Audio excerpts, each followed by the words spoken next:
ha una realtà urbana importante, tanto importante da ospitare per degli anni, insomma, l'imperatore Augusto, e poi diventare la città che collegava l'Oriente all'Occidente, l'Oriente all'Italia soprattutto, attraverso quelle che erano le correnti dei commerci, perché con la conquista dell'Egitto, con l'ampliamento dell'impero sia nella penisola balcanica, sia poi in Oriente verso la Persia, dove c'erano i famosi parti che ogni volta sconfiggevano i romani, a cominciare dal famoso Crasso. Quindi c'era questa tensione verso l'Oriente, tant'è vero che poi Costantino porterà la capitale a Costantinopoli, a Istanbul di oggi, proprio per questo spostamento della romanità, diciamo così, verso quello che era l'Oriente, le nuove conquiste, perché l'Occidente a quel punto viene quasi abbandonato, e quindi Aquileia media tra Occidente ed Oriente. A Roma è abbandonata anche dall'autorità imperiale perché è indifendibile ad un certo punto e non ha più quel carisma che aveva sotto Augusto o comunque sotto la Repubblica. Quindi Aquileia quasi a vita propria all'interno dell'impero del primo e del secondo secolo. In questo primo e secondo secolo abbiamo visto come ci sono delle realtà che si muovono dal punto di vista culturale e religioso, quindi con l'arrivo sia di persone, fossero liberi, fossero schiavi, fossero soldati, che arrivavano da tutti gli angoli dell'impero, sia l'arrivo anche di diversi culti religiosi che in qualche modo si affermano proprio perché all'interno di una realtà che aveva un notevole benessere sociale ed economico, incominciavano a porsi delle interrogazioni forti su quello che poteva essere il futuro, stando che incominciavano ad avere una certa importanza le pressioni dei cosiddetti barbari, e non soltanto quello, ma soprattutto le guerre civili, perché tutti i candidati imperatori, diciamo così, per entrare in Italia passavano per Aquileia e passando per Aquileia si fermavano a farne un assedio. Il caso più tipico è quello del famoso Magnezio, il quale per ben 2 anni tenne in Aquileia l'assedio e siccome i soldati si annoiavano, diciamo così, allora ha fatto fare loro tutte le strade, rifare tutte le strade del Friuli di oggi, per cui nel Medioevo, grazie a Magnezio, potevano essere ancora percorse le grandi strade romane, dalla Iulia Augusta all'Ania e alla Postumia. Quindi è stato anche un assedio positivo, diciamo così, perché i soldati sono stati impiegati più che nelle armi nel restaurare le strade. E in effetti le strade, come vi avevo già accennato, sono molto importanti nella diciamo, strategia dei romani perché permettevano con rapidità di raggiungere quello che era il confine, il limes, per fermare i barbari. Quindi la velocità, i tempi brevi per arrivare ai confini erano fondamentali. Quindi Aquileia diventava centro militare e centro anche di magazzinaggio, diciamo così, di quelli che erano i beni necessari per il mantenimento dell'esercito. Per questo che all'interno della civiltà aquileiese c'è quel senso che si sviluppa abbastanza, diciamo, originariamente, il senso della milizia, cioè del prestare il servizio a quello che è lo Stato, all'impero, all'idea di impero romano, fosse molto più forte che in altre città, in altre realtà dell'impero stesso. Perché? Perché qui si sentiva questo pericolo imminente, che portava effettivamente ad avere anche questa paura di questo sconosciuto che era il barbaro, no? Perché il barbaro che cosa creava? Creava una discontinuità non tanto nel fatto di essere un nemico in se stesso, ma il barbaro era colui che aveva un modo di vivere, un modo di pensare che era diverso da quello greco-romano. Quindi era una specie di alieno, era una specie di persona che non aveva gli stessi costumi. E noi dobbiamo tener conto che nella civiltà romana i mores, cosiddetti costumi, erano molto importanti, no? Perché il modo di vivere, il modo di pensare, il modo di concepire anche l'uomo era centrale nella civiltà romana e nella civiltà greca, ovviamente.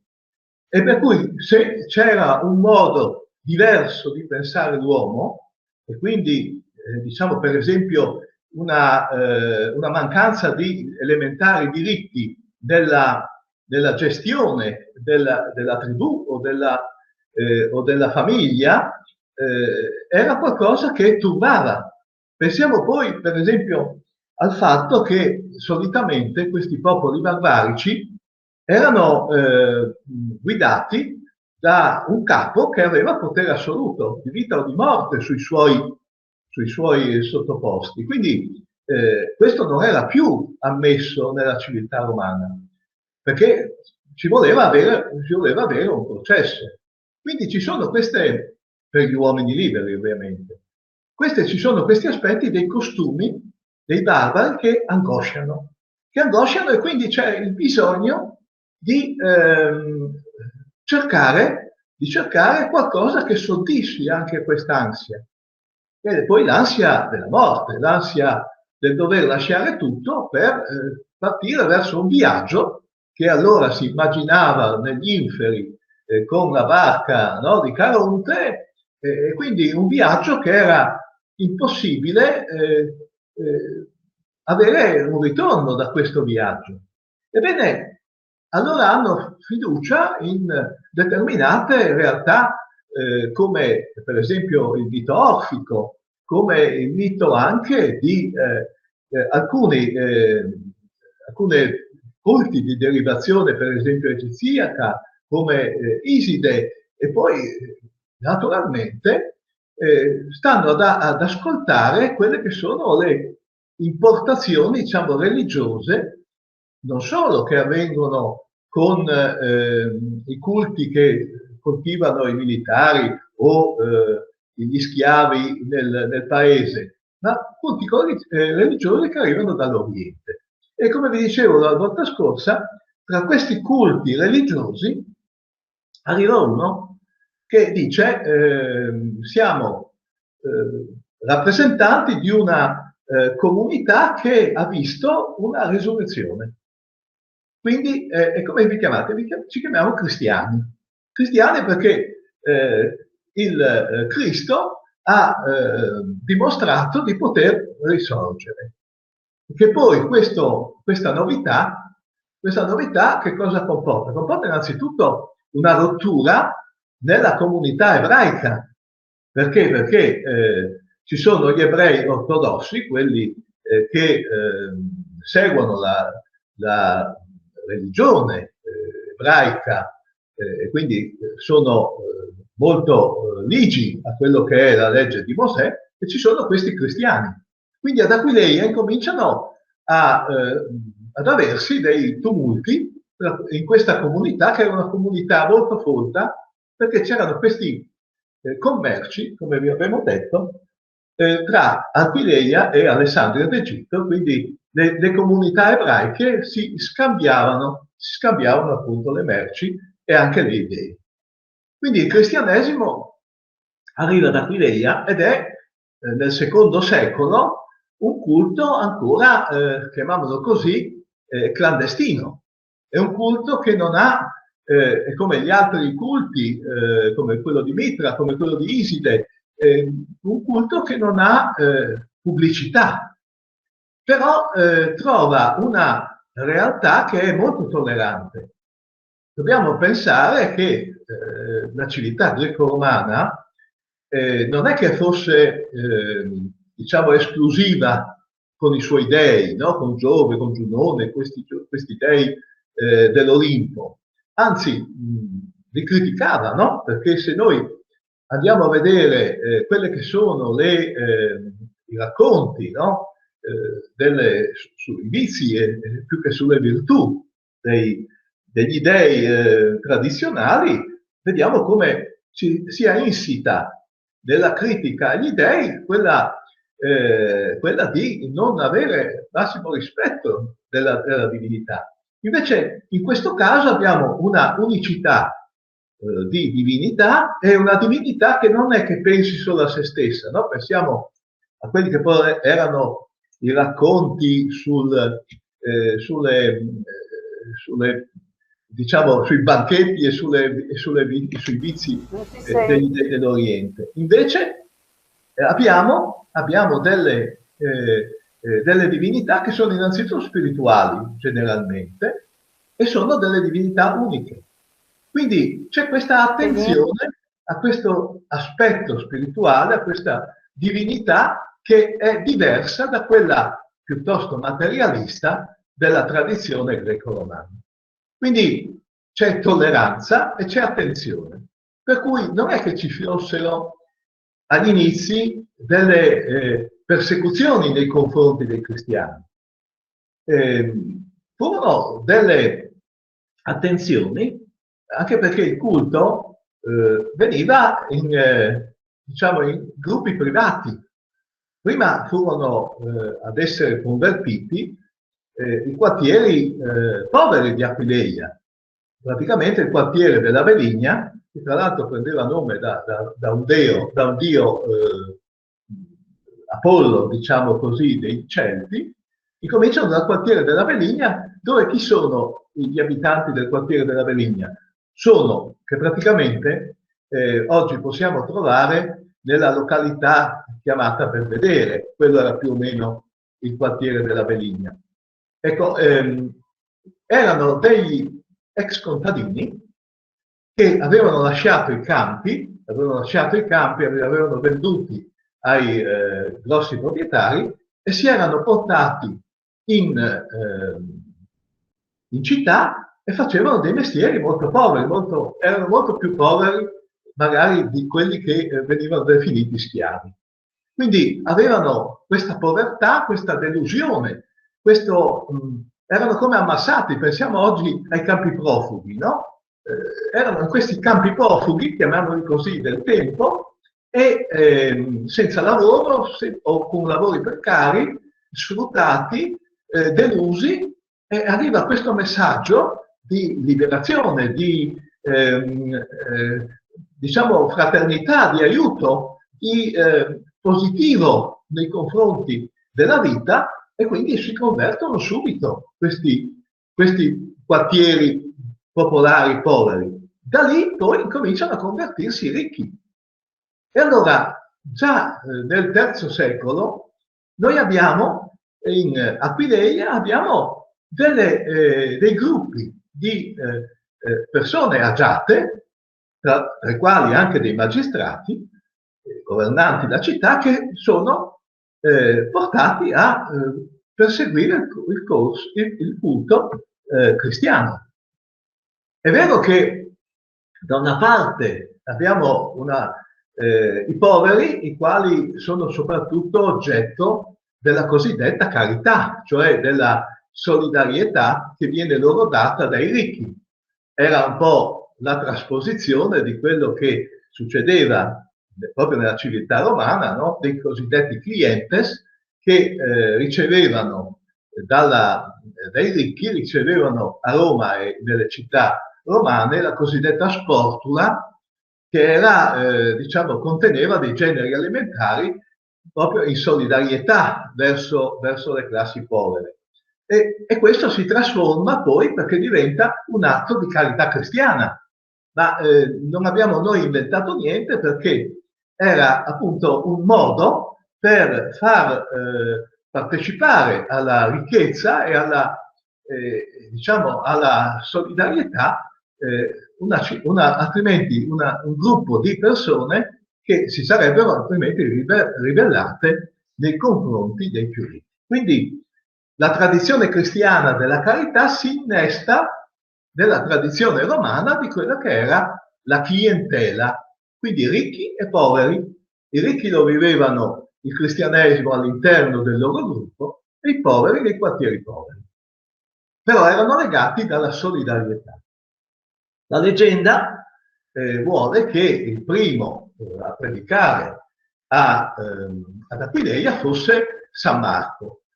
San Marco ha una vicenda, come vi ho detto l'altra volta, abbastanza particolare. Lo troviamo nel Vangelo, quando nell'orto degli ulivi Gesù Cristo viene arrestato. C'è questo giovanetto che era vestito di un lenzuolo, che se ne corre nudo, scappa, no? Un particolare che solo chi era presente poteva ricordarsi, cioè lui. E poi lo troviamo prima con San Paolo che gira nell'Oriente, e quello perché? Perché c'era evidentemente una connessione tra il commercio e la predicazione. Oggi, se noi potessimo definire quello che era la predicazione dei cristiani, è soprattutto una predicazione legata alla vendita di tappeti, di vasi, di oggetti che venivano commercializzati nei vari porti del Mediterraneo, e portando questo portavano anche l'idea del cristianesimo. È uguale, è arrivato ad Aquileia il cristianesimo nello stesso modo. Ma San Marco arriva con San Paolo arriva fino al cosiddetto Illirico, cioè praticamente sarà arrivato in Dalmazia più o meno, però poi si mette a fare il segretario, chiamiamolo così, di Pietro, che va a Roma e scrive il famoso Vangelo, che non è altro che il racconto di Pietro su quello che era stata la vita di Gesù Cristo. Ebbene, San Marco, secondo la leggenda che viene confezionata, e vedremo molto tempo dopo, viene invitato, lo dice questa leggenda, a venire ad Aquileia a predicare il Vangelo. Questo è un po' difficile. Perché? Perché non era possibile che da Roma si venisse ad Aquileia, eccetera. Invece, in realtà, è che San Marco era il fondatore della chiesa di Aquileia, di Alessandria d'Egitto, da cui sono arrivati i cristiani, per cui i cristiani di Aquileia erano figli di quella chiesa. E quindi, essendo figli di quella chiesa, automaticamente erano figli anche di San Marco. Tant'è vero che nei documenti che verranno redatti in occasione della difesa del famoso scisma dei 3 capitoli, diranno, i famosi patriarchi del tempo diranno: sempre abbiamo percorso il cammino che ci è stato indicato da Alessandria d'Egitto. Quindi c'era questo legame. Poi c'è una leggenda parallela, cui vi ho accennato chiudendo la volta scorsa, che è quella di Ermacora. Ermacora, nome evidentemente orientale, che si accompagna ad un diacono di nome Fortunato, nome evidentemente romano, per cui abbiamo l'Oriente e l'Occidente messi assieme per creare il fondamento di una chiesa, della chiesa di Aquileia. In realtà però al tempo non è che fondassero Aquileia sul fatto che c'era Ermacora, che c'era Fortunato, che c'era un vescovo, chiamiamolo così, che ha dato inizio alla predicazione. La chiesa di Aquileia si fondava soprattutto su quelli che erano i martiri. Chi è il martire? Il martire è sostanzialmente il testimone. Ma come testimonia? Testimonia parlando, testimonia vivendo e testimonia anche con la morte. Quindi la Chiesa di Aquileia si fonda prima di tutto su questi martiri, che sostanzialmente non è che siano molto numerosi, sono pochi e soprattutto concentrati nella persecuzione di Diocleziano, quindi molto tardi. Quindi non è che fossero stati martirizzati sotto Nerone o nel primo secolo, ma soltanto nel secondo secolo. E chi sono questi martiri? Innanzitutto troviamo un gruppo di persone aquileiesi che sono di origine inglese, dall'Inghilterra, dal Kent, che allora si chiamava Cantium, cioè angolo, e angolo della penisola britannica, e da lì abbiamo tre personaggi che vengono ricordati: Canzio, Canziano e Canzianilla. Canzio, Canziano e Canzianilla erano tre, diciamo, liberti probabilmente, non di natura schiava, o si erano liberati nel corso del tempo, e vengono sacrificati ed uccisi nella località che tuttora si chiama San Canzian di Giorgio, e dove ci sono le tombe, le loro tombe, assieme ad alcuni loro confratelli. Lo stesso poi abbiamo tutta una serie di santi, di martiri, che poi hanno preso il nome e hanno dato il nome alle varie chiese figlie della Chiesa di Aquileia. Felice Fortunato di Vicenza, e via San Giusto di Trieste. Quindi abbiamo tutta una serie di santi che, martirizzati secondo la storia in Aquileia, poi vengono venerati nelle varie chiese della periferia aquileiese. E questi sono i testimoni. Tant'è vero che quando arriveranno gli Unni di Attila, che cosa faranno i preti e i vescovi aquileiesi? Prenderanno le reliquie dei santi e le porteranno a grado. Perché? Perché la Chiesa è dove ci sono le reliquie. Il culto della reliquia è molto antico nel cristianesimo.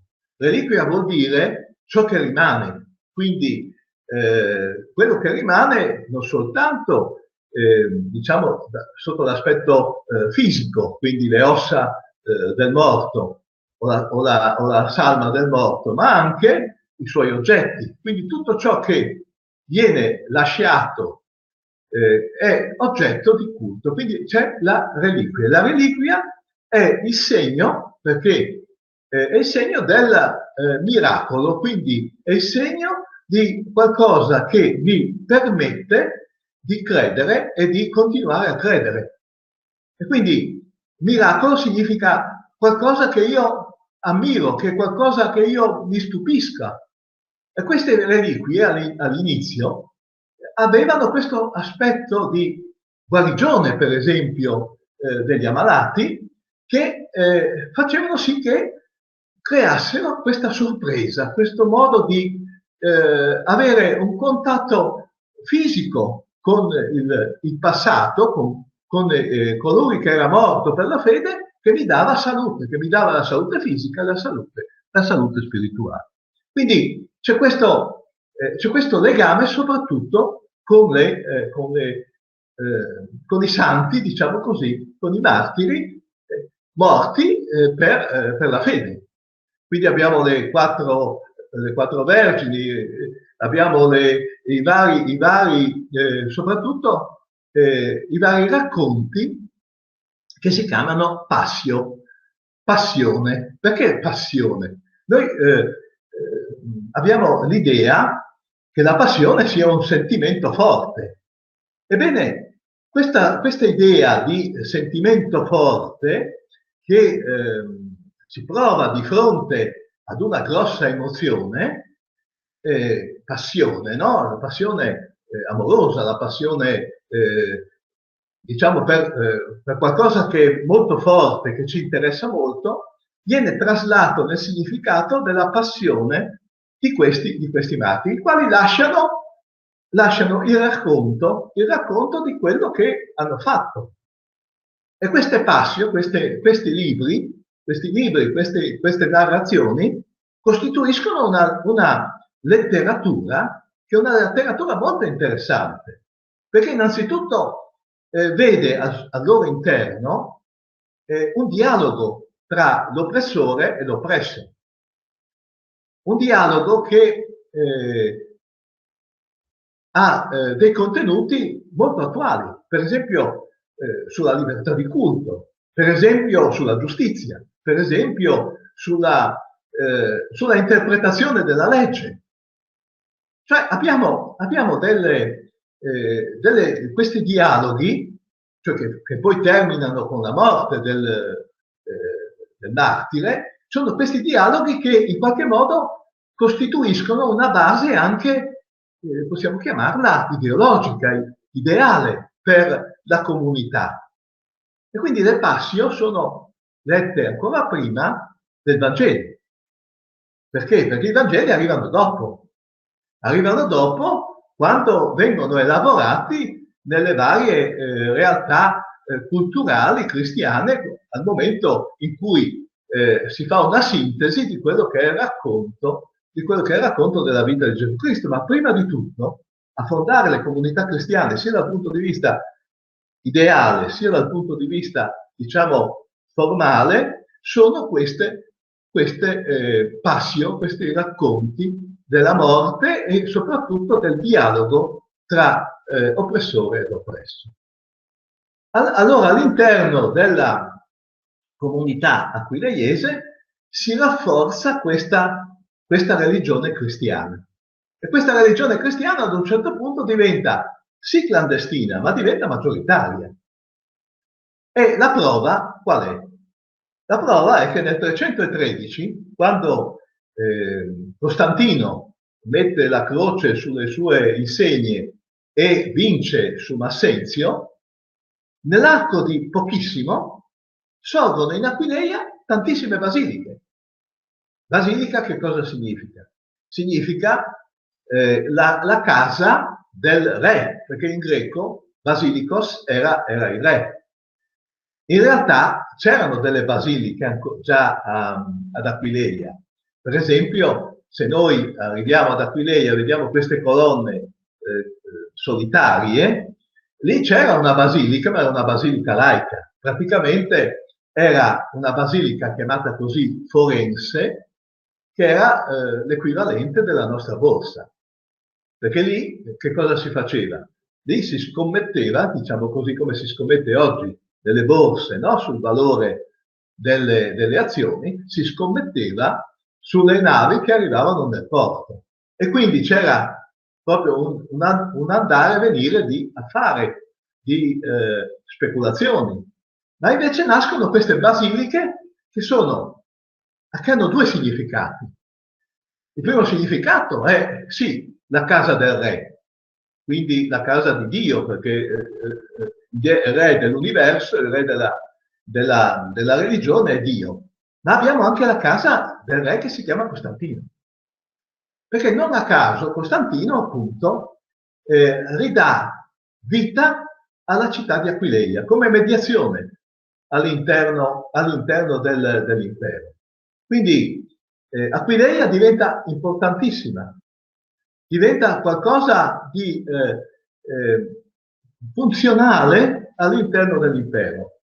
È vero che poi Teodosio e gli altri imperatori la sminuiranno nei confronti di Milano, ma è importante capire che Costantino fa in modo da dare alla realtà di Aquileia da dare il suo momento qualificativo di città del cristiano, ancor più di Roma, perché Roma all'epoca non era cristiana quanto Aquileia, perché avesse avuto grandi martiri, perché fosse la sede degli Apostoli. È vero che Costantino costruisce lui a Roma le basiliche degli Apostoli, quindi San Paolo, San Pietro e via dicendo. Invece in Aquileia è la gente che costruisce le basiliche e le costruisce in una maniera molto visibile, molto ampia. Noi vediamo una sola adesso, ma in realtà sotto la terra, perché non possono essere, proprio per i costi e per i danni che potrebbe ciò far succedere, sono sepolte ancora 4 o 5 basiliche, ce n'è una immensa dedicata ai Santi Pietro e Paolo, con dei mosaici enormi, ma è tenuta sottoterra. Per dire come improvvisamente nel corso di un paio d'anni questa comunità che era, diciamo, dove c'era latente il cristianesimo, è scoppiata in questa edilizia sacra.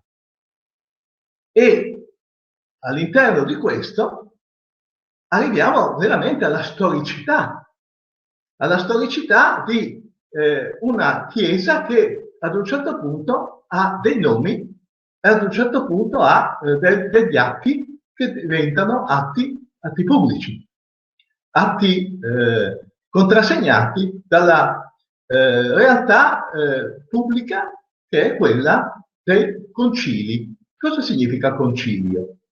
Concilio significa conciliare, no? Mettersi d'accordo. Allora la Chiesa, che all'inizio ha molte chiese, perché il mondo antico non aveva la facilità di comunicazione che abbiamo oggi, quindi c'erano diverse chiese e ciascuna elaborava il messaggio evangelico secondo quello che era il suo modo di essere o secondo quello che era il modo di pensare di chi aveva portato in questa realtà il messaggio cristiano. Allora, che cosa è necessario fare? È necessario fare un incontro di tutte queste chiese e metterle d'accordo. Quindi concilio significa mettersi d'accordo, mediare. E perché è necessario mediare? Perché sorgono all'interno delle comunità le cosiddette eresie. Cosa vuol dire eresia? Vuol dire che io vado fuori dalla strada giusta. L'eretico è colui che non percorre la strada giusta per arrivare ad una meta, ma sbaglia strada. E allora ecco perché fin dall'inizio la Chiesa di Aquileia, proprio per quella tolleranza ereditata dal mondo romano, dalla cultura romana, rischia appunto l'eresia. E allora ecco il primo atto che noi troviamo sulla Chiesa di Aquileia è un atto che viene firmato addirittura in Francia, ad Arles, nel sud della Francia, da un certo vescovo Teodoro e da un suo diacono. Questo è il primo documento, siamo proprio nel 313, nell'anno in cui viene liberata la religione cristiana. E che cosa conteneva questo atto che viene firmato da Teodoro? Conteneva la condanna di un paio di eretici, cioè di un paio di persone che avevano professato un certo tipo di fede che non era consono a quella che era la linea di alcune altre chiese, e quindi si erano trovate alcune altre chiese e li avevano condannati, e quindi hanno fatto questo atto pubblico. Ma ancora di più c'è una eresia che ha molto successo, che è quella cosiddetta di Ario o degli Ariani. Perché ci sono queste eresie? Allora dobbiamo fare un passo avanti, un passo indietro, cioè. Quando noi eravamo nella civiltà greca, di che cosa si parlava negli ambiti culturali? Si parlava del destino dell'uomo, della vita, della morte, tutto ciò che in qualche modo era legato alla natura, la spiegazione di ciò che in qualche modo doveva spiegare la natura e spiegare la realtà in cui gli uomini vivevano. E invece questo ormai non è più sotto il cristianesimo. Perché? Perché evidentemente se tutto è stato risolto, perché so chi ha creato il mondo, so come il mondo deve essere regolato, non ho più niente da discutere su quelli che sono i contenuti, diciamo, elementari del vivere e dell'essere nel mondo. Quindi che cosa discuto allora? Vado a discutere di teologia. Vado a discutere di quello che è l'unico argomento in cui io non ci capisco. E che cosa non ci capisco? Non ci capisco nella natura di Gesù Cristo se è Dio o se è uomo. Se è Dio, perché è morto? Se è uomo, perché poi è considerato un Dio? E quindi si incomincia a discutere di questo. Qual è la natura? Qual è la natura di Cristo? Allora c'è qualcuno che dice, ah, per me è solo un uomo. Qualcun altro dice, per me è solo Dio. Qualcuno dice, ma è metà e metà. E tutte le altre fantasie che ci sono. Per tutte queste teorie ce n'è una che ha molto impatto ed è la teoria appunto di un prete di Alessandria d'Egitto, non a caso, che si chiama Ario. Ario sostiene, facendola in breve, che Gesù Cristo è un bravissimo uomo, è un prediletto da Dio, ma è un uomo. Questa teoria evidentemente non solo li prende, diciamo, dei problemi teologici, ma si trasforma in un problema politico. Le fazioni all'interno della realtà, a quel punto, dell'impero, le fazioni che ci sono nell'impero, sul fatto teologico, si trasformano in fazioni politiche.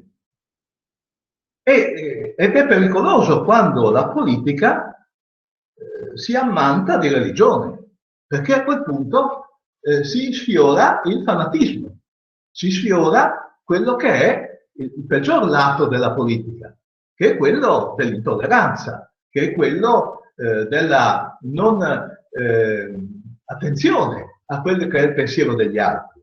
Si va avanti chiusi nel proprio pensiero. Quindi la preoccupazione che c'è all'interno della società del tempo, della società mediterranea, possiamo chiamarla del tempo, è quella di mediare queste eresie. Ma quella di Ario diventa un'eresia molto forte anche politicamente, perché è in grado di condizionare quello che è il corso dell'evangelizzazione, ma non solo dell'evangelizzazione, della Chiesa. E l'esempio è proprio da Aquileia. Da Aquileia abbiamo degli episodi che ci possono dare un'idea di quello che è successo. Da Aquileia, per esempio, troviamo ad un certo punto, dopo Teodoro, l'alternarsi di un vescovo, chiamiamolo ortodosso. Cosa significa ortodosso? Significa che è nella linea comune, che condivide la linea comune, è un vescovo ariano. Addirittura abbiamo l'episodio di un vescovo ortodosso che viene calpestato, diciamo così, da un vescovo ariano in un momento di violenza, di confronto violento. E se noi andiamo ad Aquileia, vediamo che c'è proprio accanto alla basilica quello che si chiama il battistero degli ariani, perché lì si battezzavano gli ariani, che era un modo di battezzarsi del tutto diverso da quello degli ortodossi, ed erano tutti cristiani. Quindi l'eresia diventa un problema grosso politico. E allora che cosa succede? Succede che Costantino prende in mano la situazione. Prende in mano la situazione, sebbene non fosse battezzato, non fosse cristiano, ma la prende in mano dal punto di vista politico. Perché l'unione e la disciplina della Chiesa gli erano utili per tenere l'unione e la disciplina del suo impero. E allora convoca un concilio a Nicea. Nicea è una città dell'Asia vicina, e a Nicea stabilisce che cosa si deve credere e che cosa non si deve credere. Ma lo stabilisce lui, l'imperatore. E il credo che noi recitiamo nella messa non è fatto dal Papa, dal Vescovo, da qualche luminare. È esattamente scritto da Costantino. Perché a un certo punto si è messo d'impegno a dirimere le questioni religiose. E quindi è un credo che è contro gli ariani. Il concilio di Nicea è un concilio, è un momento di condanna degli ariani e di scrittura, proprio scrittura da parte di Costantino, del politico di turno, diciamo così, di quello che è il contenuto della fede. Questo cosa comporta? Comporta che Ario viene condannato e viene mandato assieme ai suoi discepoli, diciamo così, gli viene mandato sui confini, fuori dall'impero. Cioè non lo mettono a morte, ma lo mandano fuori dall'impero, dove ci sono i barbari, no? E che cosa sarà il frutto di questo? Che i barbari arriveranno poi già convertiti, ma non nel cristianesimo, a cominciare dai Longobardi, ma arriveranno convertiti nella religione di Ario, saranno ariani. Quindi è un mandar via delle persone scomode dall'impero. E soprattutto il concilio di Nicea che cosa produce? Produce appunto l'ingresso della politica all'interno di quello che è il momento religioso della vita. Quindi questo porterà a delle severe scissioni e porterà appunto al famoso intervento degli imperatori non gradito poi da Aquileia, che porterà allo scisma del Persia. Ma tutto questo movimento religioso che accade anche in un momento di, come vi dicevo, di debolezza dell'impero, soprattutto in Occidente. L'impero sta perdendo i suoi valori politici, sociali, perché si sta impoverendo. Si sta impoverendo in quanto il ciclo favorevole che era nato con le guerre civili, ma alla fine delle guerre civili e poi con Augusto, che aveva portato appunto la pace e la costruzione di una società che sembrava perfetta, l'Occidente si sta mettendo in crisi. E se si sta mettendo in crisi l'Occidente, quindi ci sono dei malesseri e quindi ci sono delle guerre civili, perché la povertà incomincia a insinuarsi all'interno della società romana e a far perdere alla società romana quelle caratteristiche che aveva di rigore elementare, logico, no? Che suscitava ammirazione per il suo modo di presentarsi, per il suo modo di governare, no? Era qualcosa di ammirevole, soprattutto per chi guardava dall'esterno. Ebbene, c'è un insieme di fenomeni di corruzione che rendono evidentemente molto debole anche la difesa nei confronti dei barbari. E i barbari incominciano a venire vicino. Eliminano un po' alla volta quelli che erano i residui della, al di là delle Alpi, della civiltà celtica, e sono i cosiddetti germani a venire avanti. Chi sono questi germani che fanno tanta paura all'Occidente romano?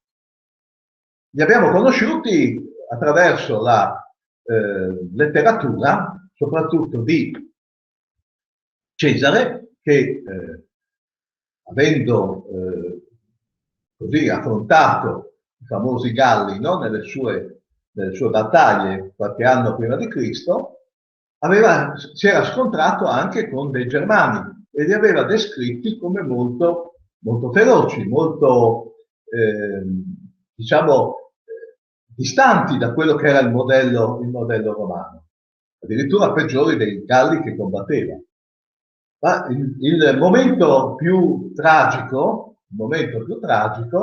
è stato quello che ha visto sconfitti i romani nella selva di Teutoburgo, quando 2 legioni romane vengono sconfitte, vengono uccise completamente da un certo Arminio, che era il capo dei Goti, dei Germani. Quindi c'è quest'ansia che accresce, ma non soltanto per, diciamo, le sconfitte militari, ma anche per la coscienza di una debolezza politica dell'impero in Occidente. E allora qual è il tentativo che fanno gli imperatori che vengono dopo le stagioni delle guerre civili? È il tentativo di fare 2, diciamo, imperatori con 2 successori, in modo da regolare la successione, che non ci siano le guerre civili, e in modo da poter controllare direttamente quello che è direttamente quello che è l'impero, insomma, l'Oriente e l'Occidente. Questo avviene prima di Costantino, ma si rivela un fallimento. Perché? Perché evidentemente non c'è coesione tra i popoli, che cominciano a differenziarsi, e soprattutto c'è questa pressione che non è più quella normale dei popoli germanici che abitavano sui confini, ma diventa una pressione alimentata dalla venuta da Oriente di popoli che non sono, diciamo, indoeuropei, che stanno spingendo dalle parti della Russia, dalle parti oggi dell'Ucraina, eccetera, stanno spingendo dei popoli verso l'Occidente. Perché? Perché c'è la necessità di venire verso l'Occidente, in quanto in Oriente, nel lontano Oriente, i pascoli stanno diventando deserto. E allora c'è bisogno di conquistare pascoli verso i paesi caldi. E questo provoca una grande migrazione di popoli. Una migrazione di popoli che i romani temono. Temono perché è un rovesciamento di tutte quelle che sono le loro certezze. In particolare, il punto debole è a nord del Reno e a est del Danubio. Ed è lì che si decide il destino dell'impero. Ed è lì che vanno i soldati di Aquileia. Ed è lì che Aquileia diventa la capitale, diciamo così, della guerra contro i barbari, contro coloro che stanno per entrare in Italia e nell'impero. Ma qual è l'errore che compiono a quel punto i romani? L'errore è quello di assoldare, non potendoli sconfiggere militarmente, di assoldarli come soldati. Quindi non sono più i romani o i latini o, diciamo, gli abitanti dell'impero che svolgono il servizio militare, ma sono questi barbari che vengono retribuiti come mercenari. E da un certo punto desiderano rimanere non solo sulle terre di confine, da entrare nell'Italia, entrare nell'impero. Lo faranno i Franchi verso la Francia e lo faranno, poi vedremo, gli altri popoli verso l'Italia soprattutto. Quindi ci sono queste pressioni che svuotano tra l'altro la realtà aquileiese. Perché? Perché è preminente la questione militare. L'Aquileia si deve soltanto preparare quanto serve per difendere i confini. E allora la capitale non diventa più Aquileia, ma diventa Milano, Mediolanum, che è nel mezzo della pianura padana. Ed è lì che incomincia la diminuzione, diciamo, dell'importanza civile di Aquileia. Rimane quella militare, ma quella civile passa a Milano.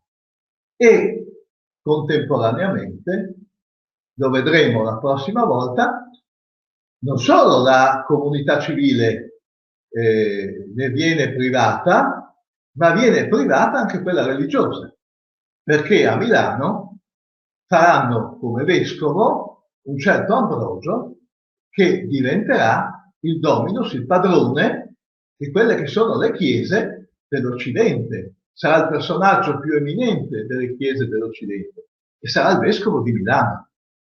Quindi inizia la fortuna anche della città di Milano, capitale dell'impero d'Occidente, capitale della religione dell'Occidente, perché lì confluisce anche Sant'Agostino dall'Africa e soprattutto c'è una diminuzione del potere, chiamiamolo così, ecclesiastico di Roma e del Papa di Roma, che non è più quello che in qualche modo domina il mondo cristiano, perché da una parte c'è l'imperatore che decide lui quello che è da fare e quello che non è da fare, dall'altra ci sono questi poteri legati ai personaggi, alle persone che eminenti come Ambrogio, che danno una nuova versione di quello che è il cristianesimo. Perché proprio in questo periodo, intorno al 300-350, che cosa succede? Succede che incominciano a formarsi i cosiddetti canoni. Cioè, mentre fino ad allora, fino a Costantino più o meno, anche dopo, i Vangeli, i racconti sulla vita di Gesù e su quello che era diciamo, il fondamento del cristianesimo sono un po' sparpagliati e divisi e anche diciamo non condivisi, no? Succede che si incomincia a stabilire, come succede in tutte in tutte le ideologie, in tutte le forme ideologiche, si comincia a stabilire quello che è il pensiero giusto del fondatore, no? E quindi si comincia a scartare quelle che sono le forme di divulgazione del cristianesimo che non sono coerenti con il pensiero dominante, soprattutto il pensiero dominante di Ambrogio, di Agostino e via dicendo. Quindi, allora abbiamo i cosiddetti Vangeli detti del canone, canon significa regola, e abbiamo i Vangeli invece chiamati cosiddetti apocrifi, cioè che sono quelli che non si mettono nella regola. Ma questo che cosa comporta? Comporta che solitamente le chiese, in particolare quella di Aquileia, avesse un legame più stretto verso quei racconti che erano, diciamo, al di fuori del canone. Quindi non partecipa attivamente alla scelta di quella che è la regola, ma subisce più influenza di quella che è invece il patrimonio letterario, chiamiamolo così, del non regolato, quindi extra canone, dicevano. E quindi il canone è quello che viene a stabilire la regola dei nuovi Vangeli, quindi i 4 Vangeli, quindi le lettere di San Paolo, quindi quello che è il Nuovo Testamento. E questo verrà poi, prima è stabilito in greco, perché come vi ho spiegato l'altra volta, la lingua corrente è il greco, poi verrà tradotto in latino, e chi lo tradurrà in latino sarà un certo Girolamo che lo tradurrà, e lo vedremo la prossima volta, secondo però la tradizione aquileiese, perché era stato a scuola ad Aquileia ed aveva assorbito da Aquileia perché erano, diciamo così, i fondamenti del cristianesimo aquileiese. Quindi la lente della traduzione è stata appunto questa. Quindi queste sono le caratteristiche, ecco, del momento storico in cui Aquileia nel 313 entra ufficialmente come Aquileia cristiana, non più come Aquileia romana, ma come Aquileia cristiana all'interno della storia. Però la sua storia evidentemente continua e vedremo la prossima volta come le invasioni barbariche e le elaborazioni teologiche faranno di Aquileia una realtà unica e da esplorare, tuttora sconosciuta dai più. Arrivederci.